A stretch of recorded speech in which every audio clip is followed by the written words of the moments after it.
Assalamualaikum, saya Siti Nur Izafir binti Fauzi, bernombor metrik 151200. Baiklah, soalannya ialah faktor persamaan dan kemiripan bahasa merupakan antara hipotesis yang dikemukakan oleh para sarjana dalam menentukan tanah asal bangsa Austronesia.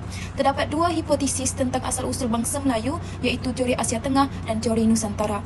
Berdasarkan teori Asia Tengah oleh Asma Haji Omar 1985, bahasa Melayu merupakan cabang bahasa Austronesia yang berasal dari Asia. Perpindahan orang Melayu dari daratan Asia ke Nusantara tidaklah secara sekaligus dan melalui tiga laluan, iaitu daratan, lautan Hindi dan lautan Cina. Manakala teori Nusantara menurut Crawford 1848, asal bahasa yang terbesar di Nusantara ialah di Pulau Jawa dan Pulau Sumatera. Beliau mengatakan tempat asal orang Melayu ialah Sumatera dan Jawa. Bagi teori Asia Tengah, terdapat beberapa hipotesis yang telah dijalankan. Antaranya ialah orang Melayu ini terbagi kepada dua jenis, iaitu Melayu Proto dan juga Melayu Druto. Bagi masyarakat Melayu Proto, mereka ini hidup berpindah rendah dan mereka juga amat pandai untuk membuat alat bagi bercocok tanam dan juga alatan perhiasan. Dan mereka ini tinggal pada zaman Neolitik atau zaman Batu Baru.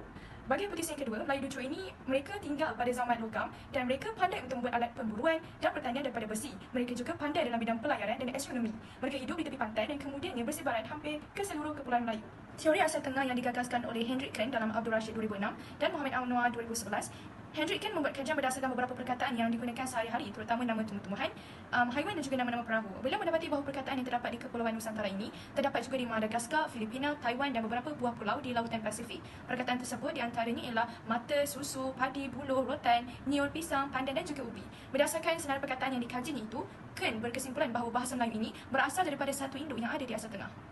Selain itu, teori Asia Tengah yang digagaskan oleh Hendrik Kern dalam Abdul Rashid 2006 dan Muhammad Anwar 2011 juga menjelaskan bahawa nenek moyang Melayu yang disebut rumpun penutur bahasa Austronesia merupakan bangsa penghijrah dari Tonkin, iaitu sebuah tempat di utara Vietnam dan selatan China. Terdapat bukti persamaan perkataan dalam kalangan masyarakat pribumi, iaitu tumbuh-tumbuhan dan binatang di wilayah Nusantara. Tonkin dianggap oleh Hendrik sumber penjana manusia ke Nusantara kerana penduduk di wilayah tersebut lebih padat daripada di Nusantara. Antara hipotesis dalam menentukan bahasa Melayu sememangnya berasal dari Austronesia purba dapat dilihat daripada persamaan unsur linguistiknya. Perkara ini dapat dilihat daripada kamus F. de Houtman pada 1603 yang menggambarkan persamaan bahasa Melayu dengan bahasa Madagaskar. Antara contoh persamaan dapat dilihat pada rajah di bawah. Berdasarkan contoh tersebut, jelas terdapat persamaan linguistik yang terdapat pada bahasa Melayu dan bahasa Madagaskar. Persamaannya dapat dilihat pada ejaan dan bunyi yang dirujuk kepada satu makna yang sama.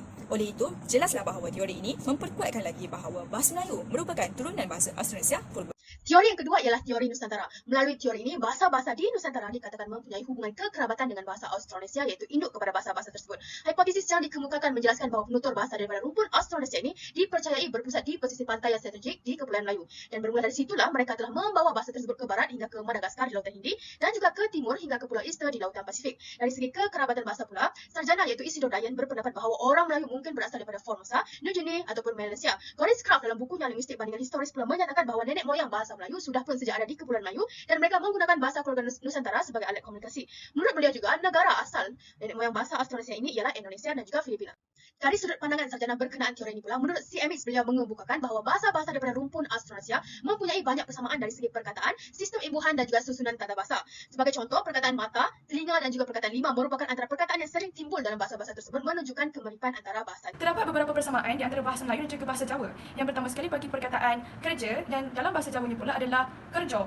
Bagi bahasa Melayu pula perkataannya adalah siapa dan dalam bahasa Jawanya adalah sopo. Itu adalah beberapa persamaan di antara bahasa Melayu dan juga bahasa Jawa dari segi kata dan juga maknanya. Hipotesis teori Nusantara lebih tepat dan jelas dalam faktor persamaan dan kemiripan bahasa dalam menentukan tanah asal bangsa Austronesia berbanding teori Asia Tengah.